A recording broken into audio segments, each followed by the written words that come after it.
ครับเรือมาที่ไหน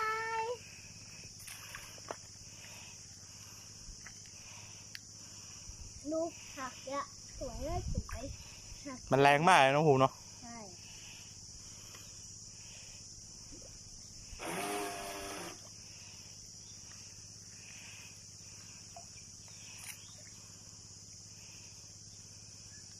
น้ำใสใสน้องภูมิเนาะเอาหางกินลงไปได้เลยนะ